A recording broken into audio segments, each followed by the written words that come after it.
Hi, welcome back to Lakeside Quilt Making Arts. Did you hear the little pitter patter of my four-legged friend? Little Miss, yeah, little Miss Ruby Sue. She's a sweetheart, guys. She's not used to having a collar on. A collar is just easier for us to go in and out with than her harness is.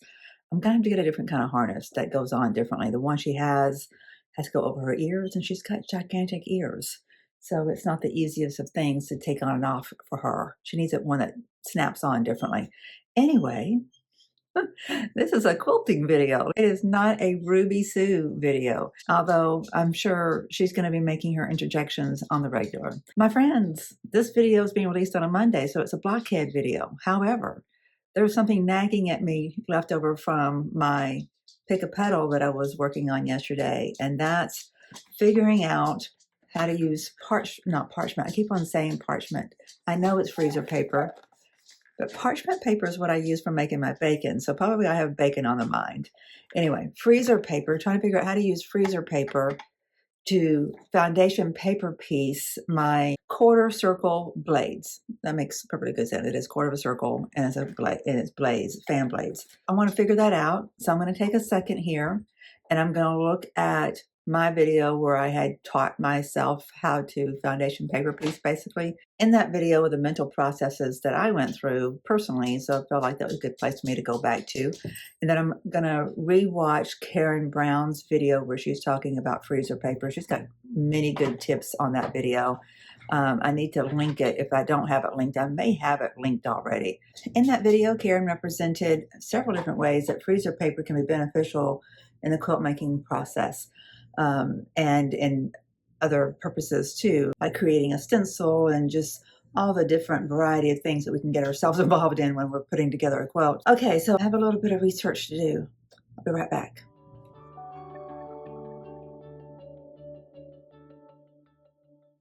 I watched Karen's video about freezer paper. It was very helpful, and I did not have it linked already because it was only 3 days old. I had not watched that one yet, so I would not have had it linked at all to any of my previous videos.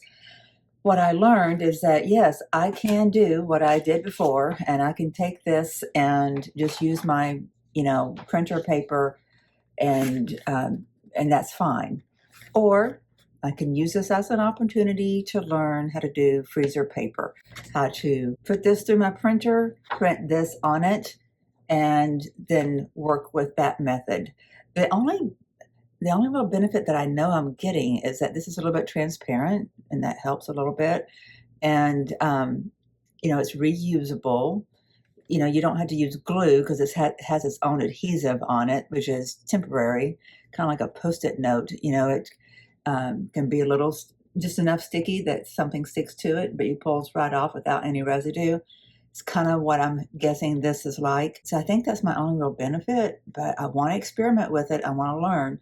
So before I get into Blockheads, I know this is Blockheads video. I promise you we're going to get there. I'm not going to bog us down with the Quilt Show's block of the month, but I'm on a little bit of a learning curve, and I don't want to put, the brakes on and wait till Sunday to get back to it. To make things a little bit easier for me, I'm going to do this off screen. What I'm going to do is, or off camera, I'm going to cut a piece of this freezer paper that is probably at least a 1/4 inch smaller all the way around than my paper, and then I will adhere it to the paper, and then I can put that through my printer with the paper side of the freezer paper that's up. Adhering it first to copy paper, printer paper, gives it rigidity and the uniform size to go through the printer. That's my understanding. We'll see if I learn anything else.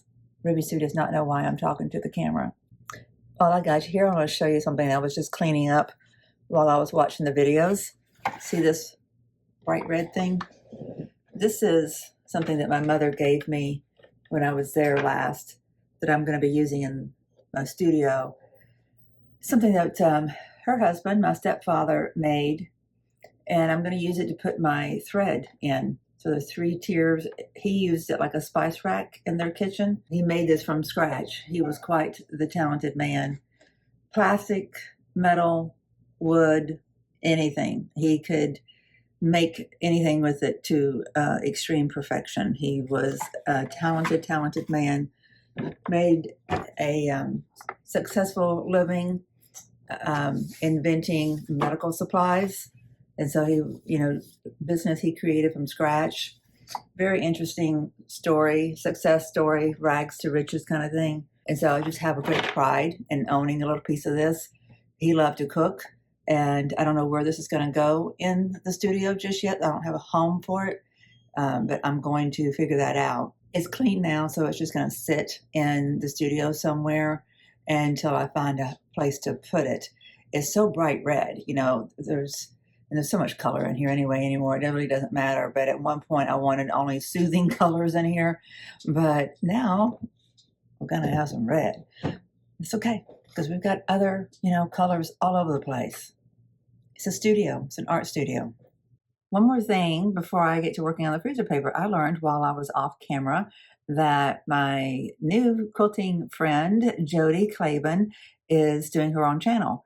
She's brand spanking new. She's got 3 whole subscribers, but I'm telling you, she is worth following. I'm going to link her in this channel in the description of this one so that you can go directly to her introductory one. But don't forget to, after you watch it, go and watch the one where she's discussing her work in progress, her whips, so you get an idea, a feel for all of her talent.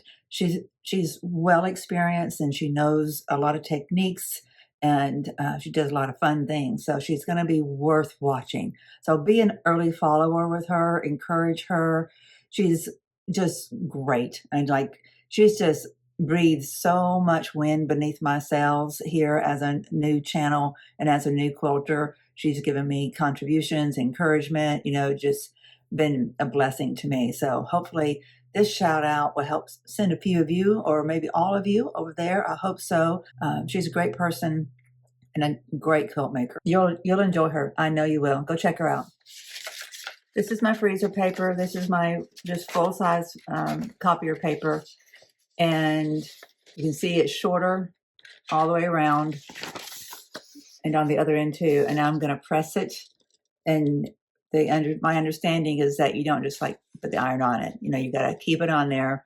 I think she said a good 5-10 seconds, and just get a good heat bond. And then it should be ready to go through the printer. Before I press this, I just got to say, backyards are the best invention for anybody with a new puppy. Okay, so it worked. And what I learned is my freezer paper side has to be in the machine face down, because that's the side that's going to get printed on. So I take this off, and now my freezer paper, probably need to let it cool. It is cool. I feel no heat in it. I do think that you can overheat the bond, and then it leaves too much residue behind, it's not as sticky for as long. You don't want to put your iron on this side. That's where your adhesive is, and that will gunk up your iron.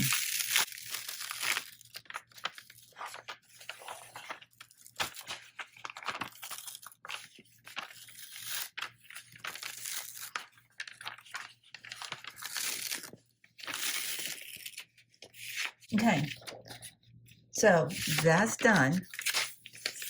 That's awesome. This is thinner than the copy paper. Just barely caught, you see here, just barely caught that seam allowance. Need to be more thoughtful about that going forward. Okay, so I'm gonna cut out one of these. On here they call it a quarter circle blade, but their file called it a wagon wheel blade, or half wagon wheel, because you're putting 2 together. I'm not quite sure why they have an A, B, and C. That's confused me, unless they just wanted to provide you 3 copies of it on 1 piece of paper. So with 1 printing, you could get 3. I don't know. Okay, I'm gonna cut that out. Yeah, let's make one of these.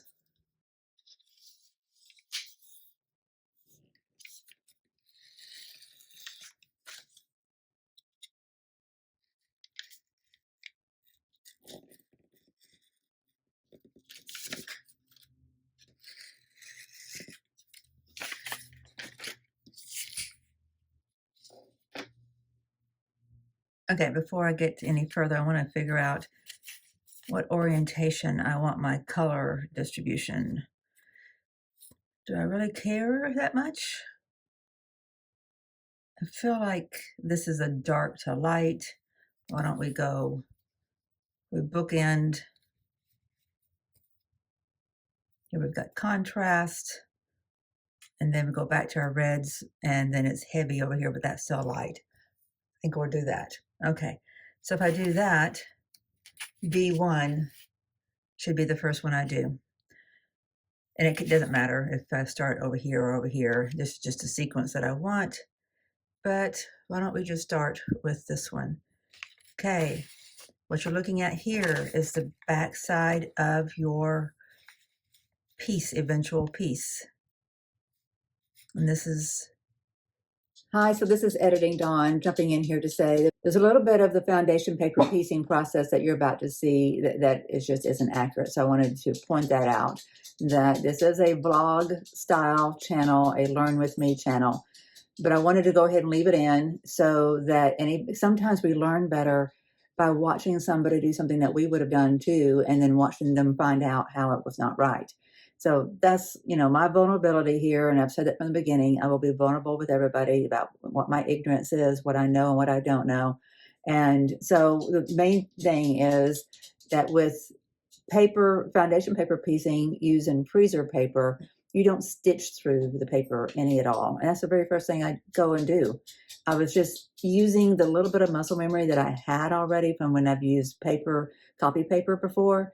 And that's, I needed to not use muscle memory because this was a brand new technique. But I'm glad I had some muscle memory to fall back on.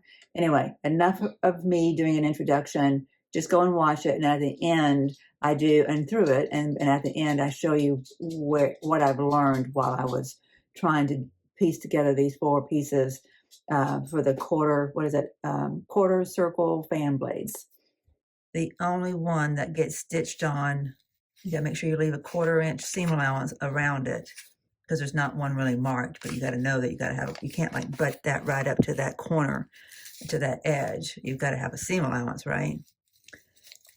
So I've got plenty of seam allowance here and here. See how much smaller that could be cut? It doesn't have to be that big.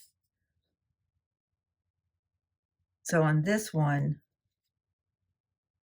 let me get this is fine. It's oversized, but it's fine. It's handy. Okay, 2 3/4 by 2. So what I cut was 2 1/2 by 3 1/2. I mean, that's a good bit of difference of fabric that would be wasted, right? Is that what I cut? Yeah, 2 1/2 by 3 1/2. And all I really need, at least for this first one, is a 2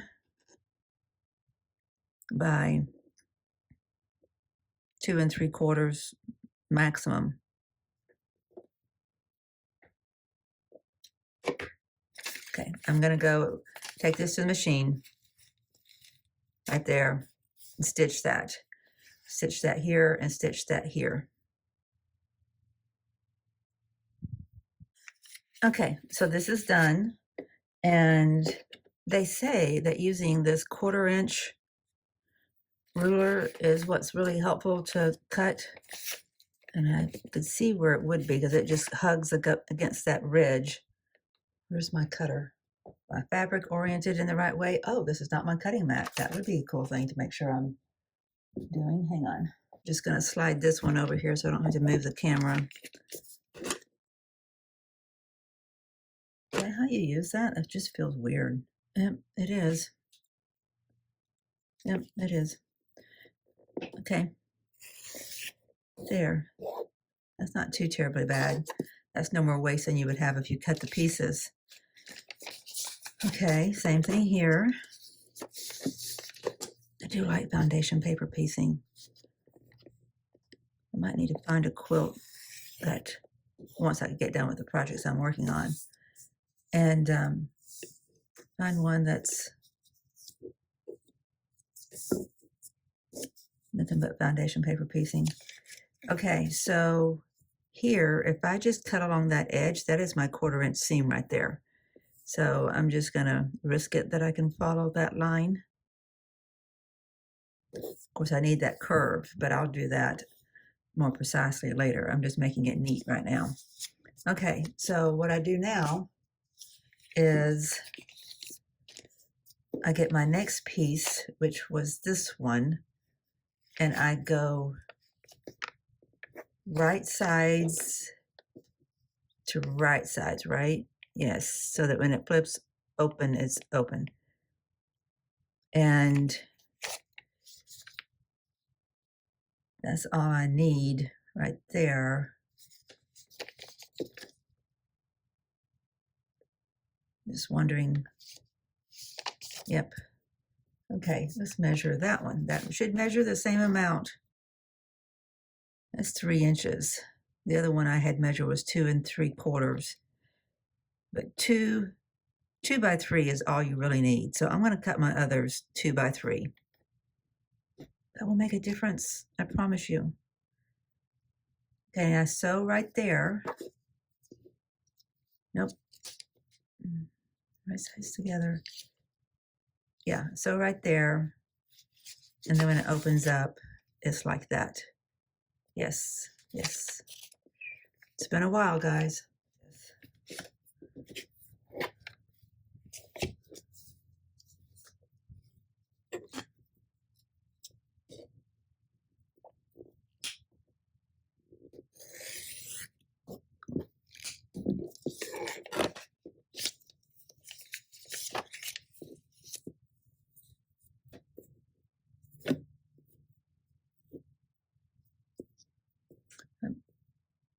Threads are getting caught underneath there. Okay.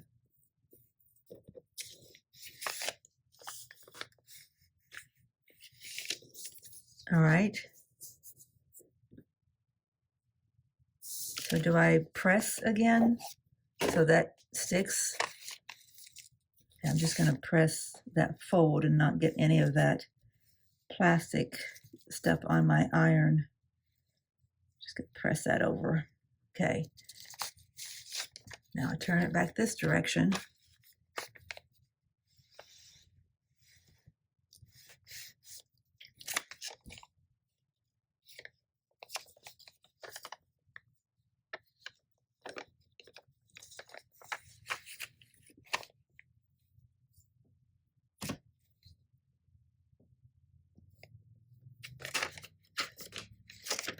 Got to be right up against that edge.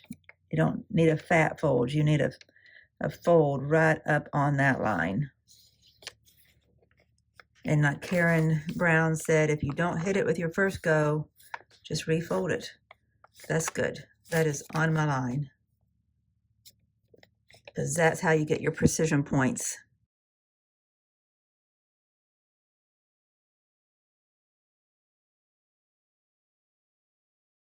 I'm going to continue on the way I'm doing it, but then I'm going to go back and watch one of Karen's videos. I think what I was missing was adhering that, like I didn't iron that. I didn't use heat to keep that stuck together. All right, so it can get really funky. It can look like I don't know what I'm doing. When I start opening this up, it's like, okay, what goes where? Gotta just trust the process on some of this stuff.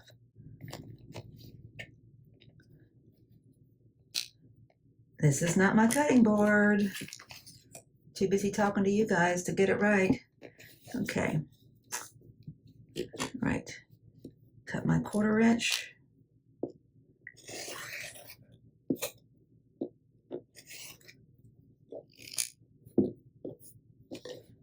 That off.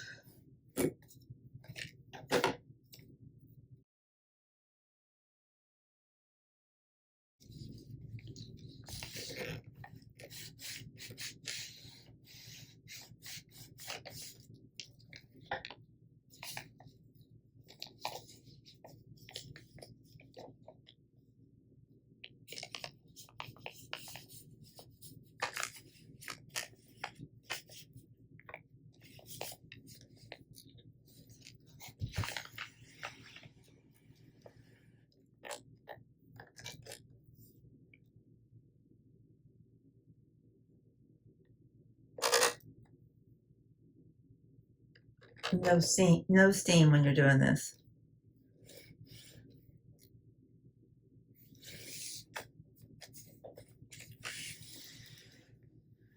It's not working. I wonder if my iron is hot enough. There, it's getting hot. We'll see if that works.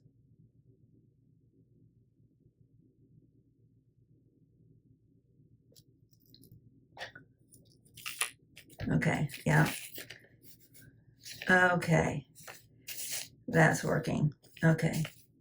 And that is probably how stuff got on my mat that messed up my iron. Okay, good to know. So I should probably put down parchment paper on here. So now I have parchment paper, so whenever I press, none of the sticky will be getting on my mat. Okay, so I don't need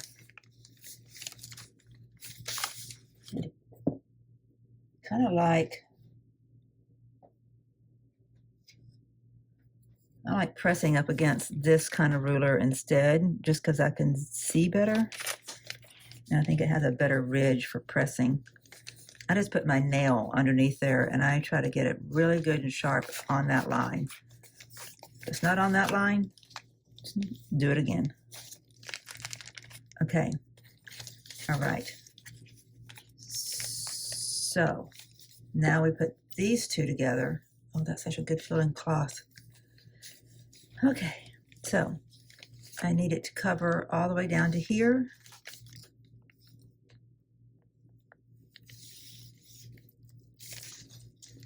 That does.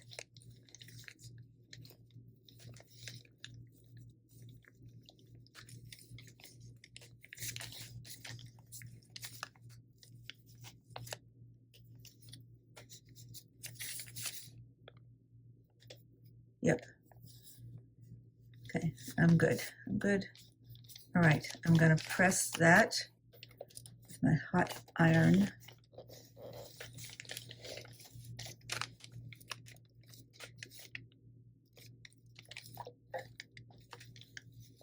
Okay. Still feel like I'm doing something wrong, but because it's only holding this one to it, it's not holding that one to it. That one has to be held on with just my fingers. Is that what I'm supposed to be doing? Don't know. I'll have to go back and watch a video. I'll tell you when I get done with this. Okay, so I put it underneath the parchment so I could run my iron over the front of it to make sure I had my seams pressed good and flat. Okay, so now I can trim down to my seam allowance. And I think I can do that by eyeballing it. If I did it with scissors, I'd be doing it by eyeballing it.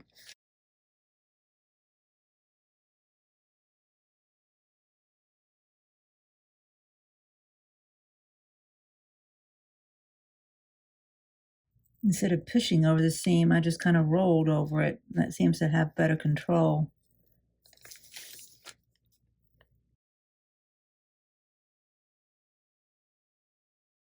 Where's my little ruler? It's a nice straight edge so I can use my ruler.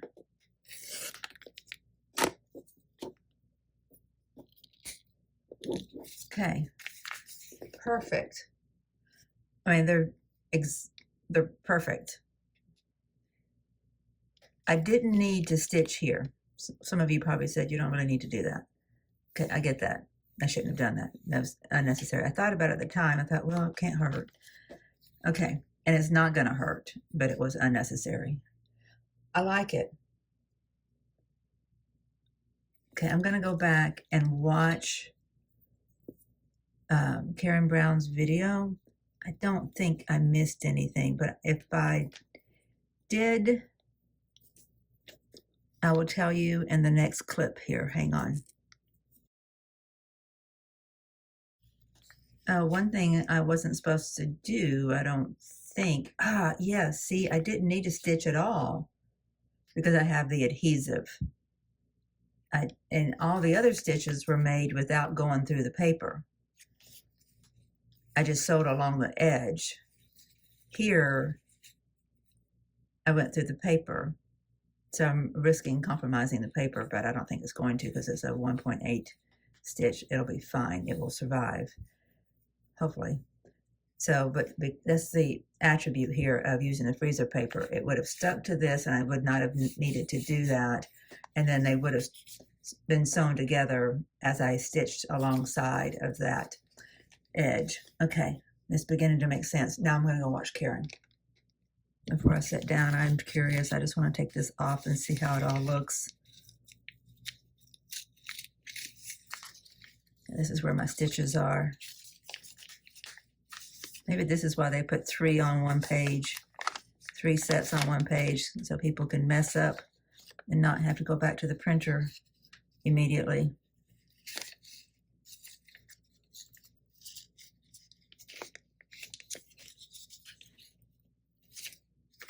Yep. It's not tearing off there though as easily as I thought it should. It's going to take up my stitches.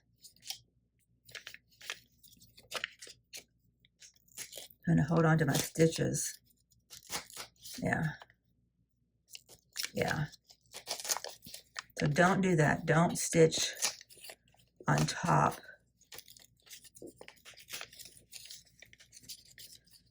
I might need to do a title on this video, what not to do with foundation paper piecing.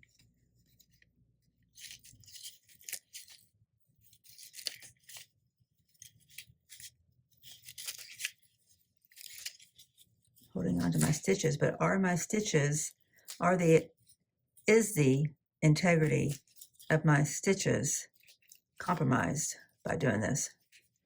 I feel like they might be, which is why this technique, when done properly, is preferred over the method that I was using a couple weeks ago. It still looks good. The paper's been removed. See how that did no good whatsoever to have that stitching there. Now I'll go watch Karen. Okay, yeah, and so instead of watching Karen, I went back and watched Barbara Black's demonstration of using foundation paper for this specific purpose, and that was very helpful. It was very good. It's what I should have been doing. So that was very helpful.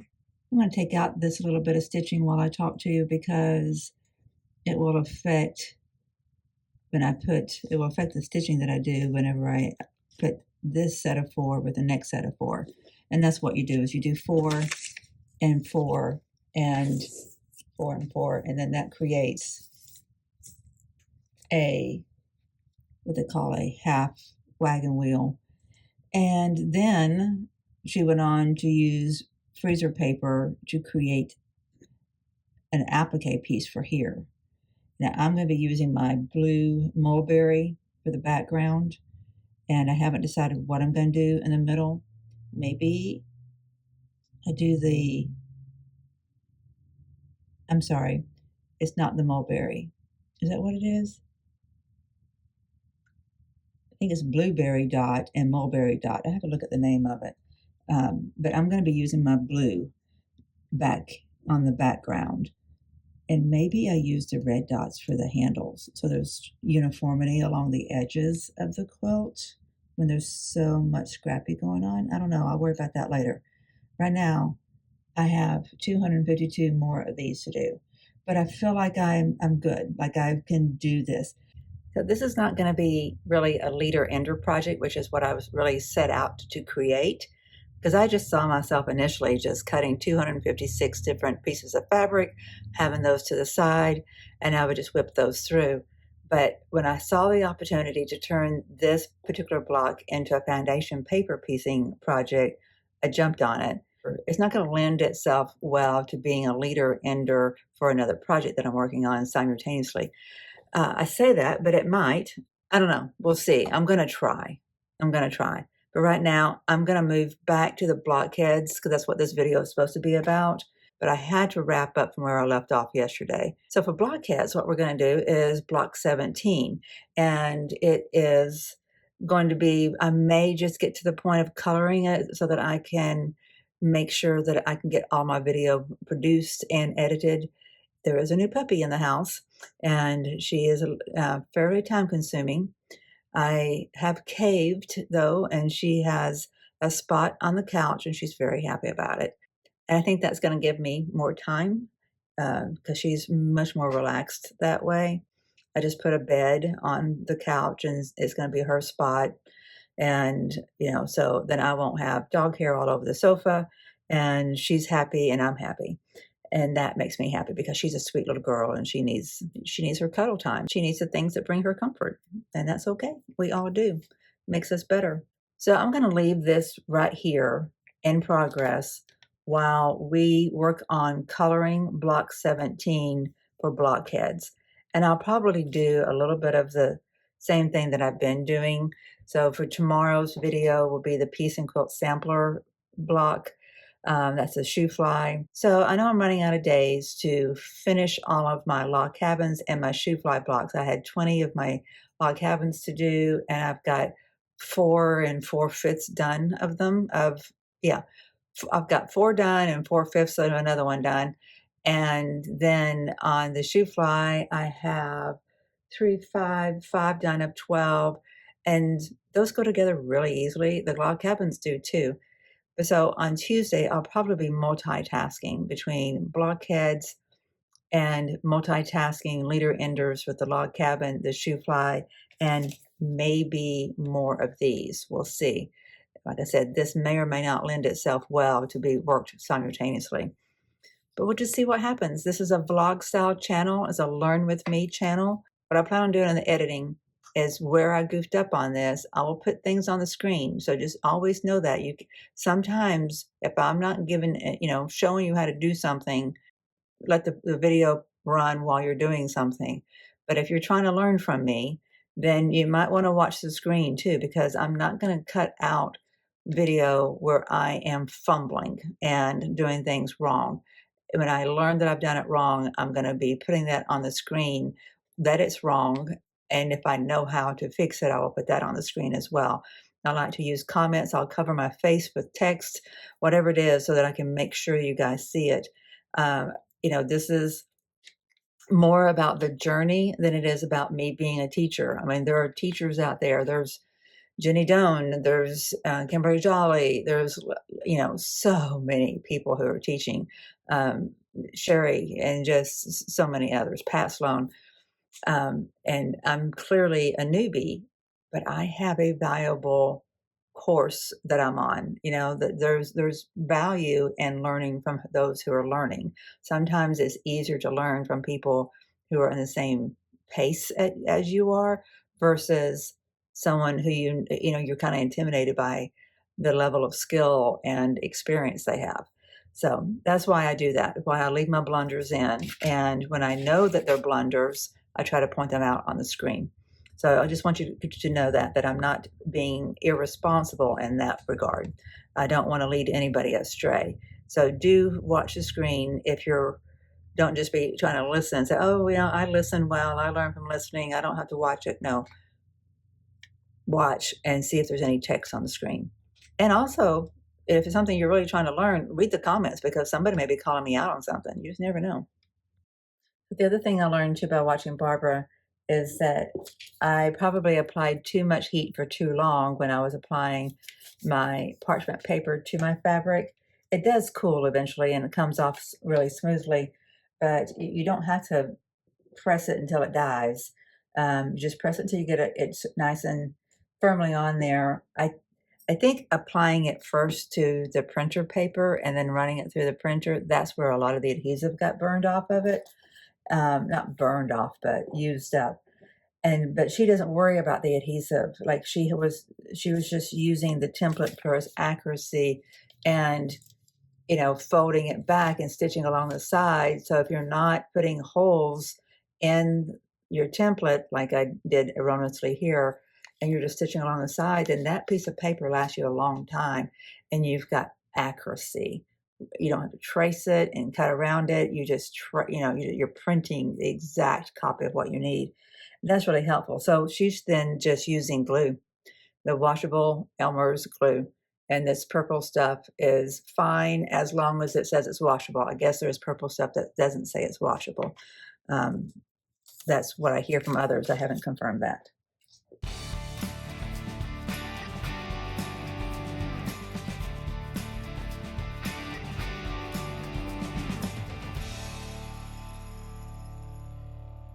So as far as Moda blockheads go, we're going to be working on block 17 today. And I am running out of time because I spent some time trying to wrap my head around how to move forward with the foundation paper piecing using freezer paper for the Pick A Petal, the Quilt Show's Block of the Month, Jen Kingwell's quilt. And I feel like I kind of got my feet a little bit further into the pool, if you will. And next time, maybe I can do a little bit more swimming. I'm still dog paddling at the moment. Okay, so we're going to do number 17. I've got Moda Fabrics YouTube channel pulled up so I can listen to what they have to say there. And I just started it, actually. I see that she's recommending using a special ruler for doing the quarter square triangles. And I know that when we did them before, I did not use that ruler. I just used the instructions on the pattern that was provided. So I don't know that I'm going to be able to glean that much more from this channel, from the video, but I am going to watch it and we'll see.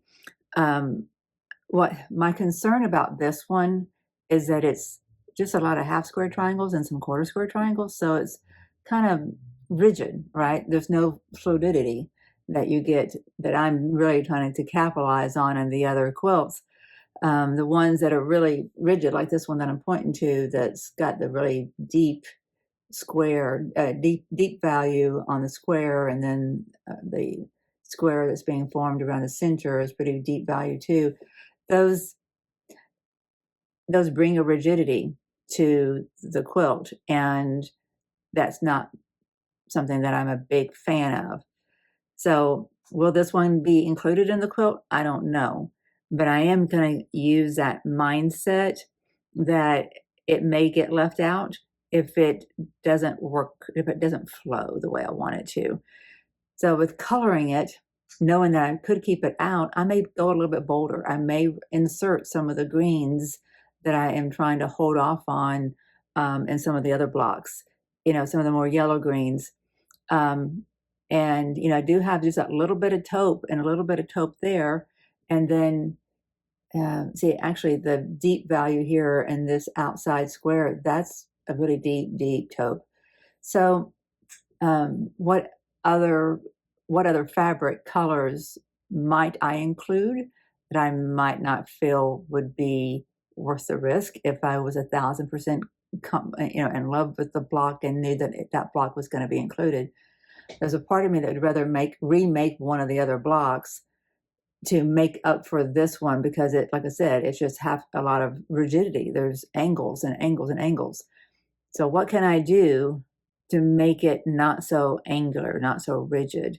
I think the scrappy thing would really contribute to that.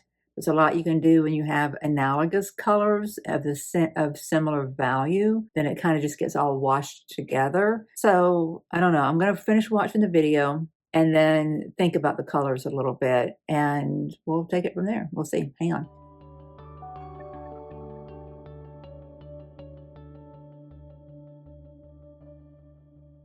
I know what I'm going to do. I finished watching Moda Lisa, which I would have thought, because it's spelled the same. Someone tell me, please, because I don't know.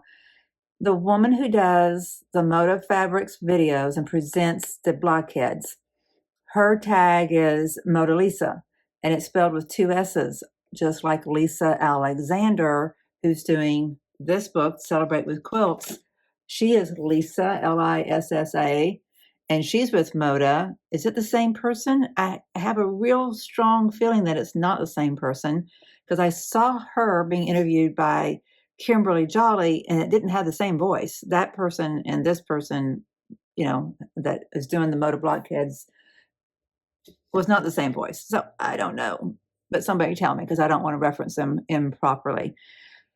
Okay, so I was watching this Moda Lisa, present, And she does 2 blocks with all of her blockheads. One of them is Americana, and the other one is another colorway, and kind of golds and browns and different things. By looking at her too, like I didn't even go over to Facebook to see what other people are doing, but looking at her too, the best way I think that I can achieve what I'm trying to achieve and not have a lot of rigidity is to go with a similar value for all of my pieces, and then that way the lines get blurred.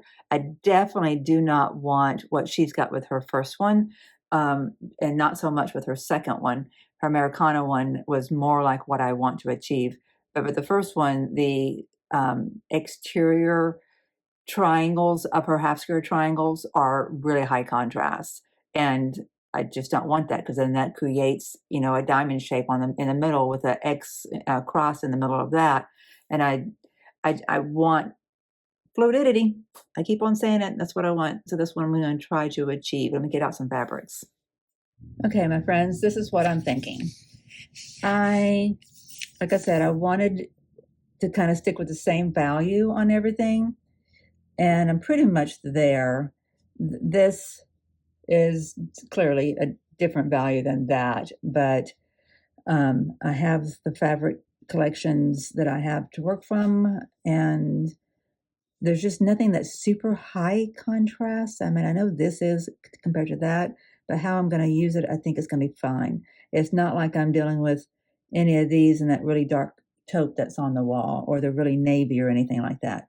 So I think I'm going to be fine. What I am looking to do is the green will go here, the green lattice. I'm going to write that down so we can see that. Green lattice. Okay. And so that's where our green goes. And then these 4 right here are going to 1, 2, 3, 4, right, are our C, D, E, F. So take a good look at that. And then you can see over here, this is C, D, E, F. Each one of these triangles is one of these. So one will be C, D, E, F, and then they take a turn of rotating around this center square. So you'll basically have this with all this rotating around it. And I like how this, as light as this is, it works to help balance out that one, bring out the light that's in that. It's the same pattern as this. I just think that all works. Okay, this then is clearly the same pattern as that, which is going to make that green make more sense too. This is going to be what goes in the A spots out here on the outside triangles. And then this men's shirt, because none of these are any of the men's shirts. I'm primarily Camille Roskelly's Shoreline with all of this.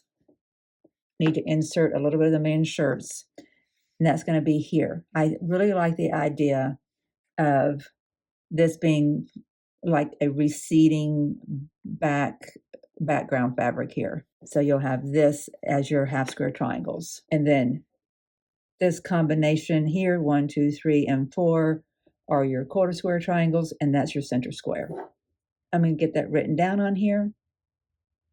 Talk to you in a second. Okay, the only thing that I learned while I was actually writing down my fabric names is that these need to be opposite of each other instead of probably side by side. So that's what I did. I made sure that one, I think, was E and one was D, so that they are on the quarter square triangle unit. Their tips will point to each other instead of their sides touching each other. I wish I had time. If somebody else was doing my editing, I would just sit down here and I would just make all this happen and show it to you. But I'm the editor, so I got to wrap all this up, go make a video about it, and then tomorrow morning, after little Miss Ruby Sue gets all of her zoomies out, then we can come back in here and work on this and work on the Moda Blockheads. I'm going to probably try to do 2 of those things along with the log cabin and the shoe flies. And part of that is because I'm really trying to work on expanding my brain, expanding my critical thinking, my complex thinking as far as as far as quilt making goes. Like, let's don't get crazy. I can only go so far. But I know that to develop my skills, I need to develop cognitively. And I think if I'm trying to incorporate, not all the time, but sometimes it's just good to sit in a room and just chain stitch, and just check the mind out. But this whole channel is a learn with me because I'm trying to learn. There's a lot I need to learn, a lot of things I want to be muscle memory. I got to do a lot of work before anything is muscle memory. But, I'm making progress. I've made progress just the 4 months I've been doing this channel. I hope it shows. I hope it shows in quality of videos, which is questionable because I I just had to be so quick. Even though editing takes me a long time, I could put another 6, 7 hours in to make them really nice. And I'm usually half asleep when I'm doing the editing. But what I meant, though, was not about what you could tell, but about what you could see happening here and what you can see with my learning curves and the things I've overcome. And, with the Pick A Petal, um, I've come a long way. I feel it. I feel a sense of confidence building. Maybe it's false confidence, but I'll take it. I'll take it wherever I can get it. So I'm going to keep my fabrics out here so that I can get started on getting these cut tomorrow. I'm going to do a 6-inch block with this, and I think that's going to help. We need more 6 inches to help blur the lines with what we've got going on so far with our marbleized effect that I'm trying to achieve. The way this is constructed, I don't think it's too intimidating to do a 6-inch block with all these little bitty pieces. I think it's going to be fine. But it will be a 6-inch block. I think that's what's needed right now. We've got 1, 2, 3, 4, 5. We have 5 6-inch blocks. 1, 2, 3, 4, 5, 6, 7. Okay, so what I've got on the wall are 12. There's 5 6 inches and 7. No, is that right? 2, 4, 6, 7. Yeah. So 7 12 inches and 5 of the 6 inches. So I definitely need to get another one of those in there so it doesn't get too heavily swayed one direction or the other. I think that's the best way to achieve my marbleized look, is to have something that kind of breaks up the flow.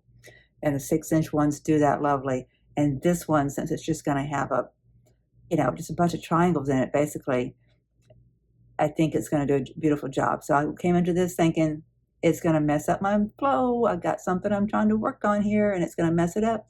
But I think I'm going to be in good shape. And we'll see. Maybe I'm getting too cocky, but I expect us to say, this is what color can do for you.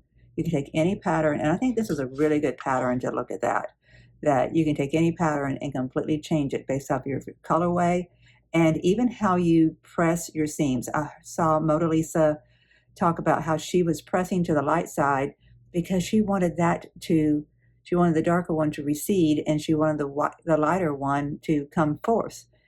And she had a visual objective that she was trying to achieve, and so she pressed differently.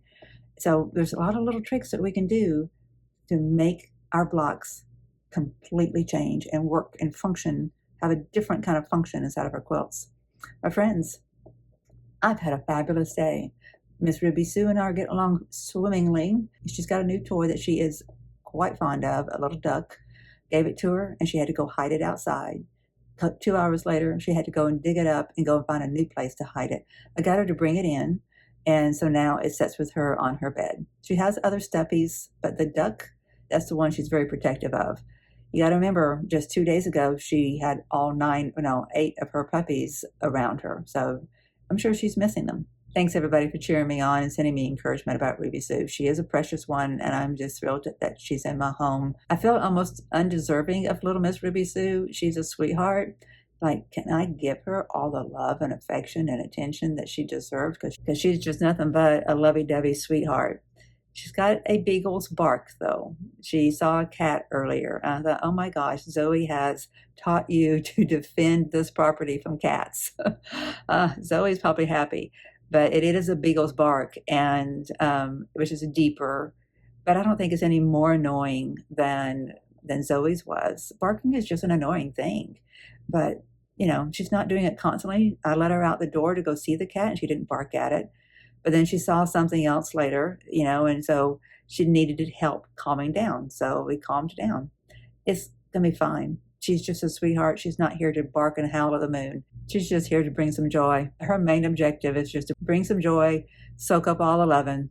We're doing some training. I taught her to sit today, and she'll do anything for food. So I think we're going to be good. That was the first thing, right? You got to learn how to do one thing, and then you know that you're supposed to take instruction and you're supposed to listen. So now we worked on stand, and she took to that pretty quickly. I don't know that it's solidified in her head, but tomorrow we'll do those, and then we'll take it to the next step, and we'll get her to do the sit without getting a treat and those kind of things, one step after another. Main thing I want to work on is making sure she sleeps consecutive hours overnight. Yes, I'll do a whole lot better when that happens. You guys take care. See you soon. See you tomorrow, hopefully. Bye.